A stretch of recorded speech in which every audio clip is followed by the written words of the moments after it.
Bonjour tout le monde, c'est Mélanie, votre coach familial. Aujourd'hui, j'avais le goût de vous parler de faire vivre des délais à nos enfants. Une des raisons pour lesquelles on crie, c'est que nos enfants sont pas patients.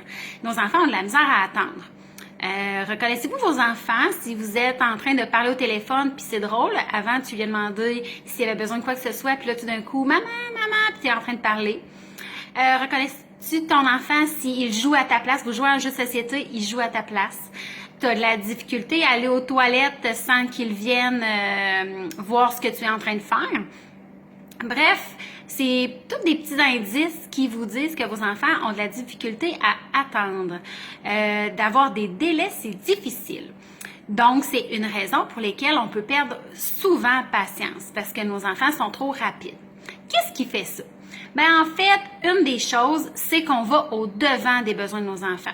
On a tendance à dire « Oh, il est 5 heures, vite, faut que je prépare le souper, les enfants vont avoir faim. » On les laisse même pas ressentir la faim. Parfois, on va tout de suite leur mettre un manteau. OK, il est 6 heures, ça commence à rafraîchir dehors, vite, mets un manteau. Puis on leur laisse même pas ressentir c'est quoi avoir froid. On est trop au-devant d'eux, ce qui fait qu'ils deviennent impatients ou ils veulent avoir tout rapidement. Donc, comment faire pour les aider à ralentir? Bien, la première des choses, c'est qu'on peut les aider, leur apprendre à jouer tout seul un plus long moment. Par exemple, si pour mon enfant, il est toujours dans ma jupe, j'allais dire, on pourrait lui dire, bon, ben notre petit défi, ça va être que tu joues pendant 3 minutes, on met une minuterie, voici ta table, puis là, on pourrait le laisser, par exemple, dessiner pendant un certain temps. Et là, on se fait un petit plan de match qu'on va reculer la table de plus en plus. Et on va augmenter le temps de plus en plus aussi. On va pas y aller drastiquement, là, on passera pas de 3 minutes à 25 minutes, là, mais d'y aller là, quelques secondes supplémentaires. OK? Ce qui est important, par exemple, quand on fait ça, c'est de respecter ce qu'on a nommé. Par exemple, on a tendance comme parents que si ça se passe bien, on va dire « Ah, là, ça va bien, je vais pas aller le déranger. » Mais ça, c'est une erreur. OK? Parce que au niveau de la confiance en l'adulte, on peut créer autre chose.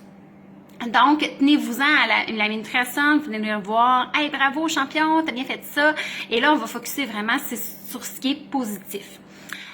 Plus un enfant demande quelque chose, « Maman, j'ai soif, je veux de l'eau. » Plus il va demander, plus on va le dire, plus que tu insistes, plus tu vas attendre. Une autre chose aussi qu'on peut faire pour les apprendre à faire des délais, ça va être les jeux qui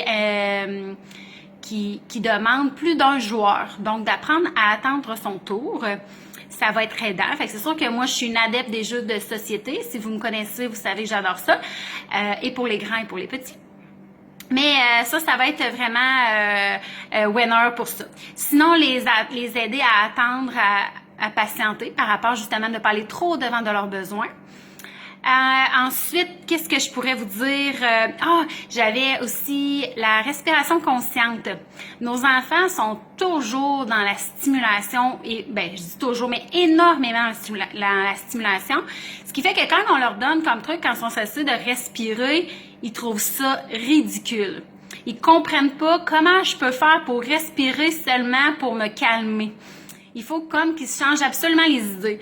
Alors, je pense que ça s'apprend tôt. Une de mes applications que j'adore, c'est Respirelax. OK? C'est de la respiration consciente puis de la cohérence cardiaque.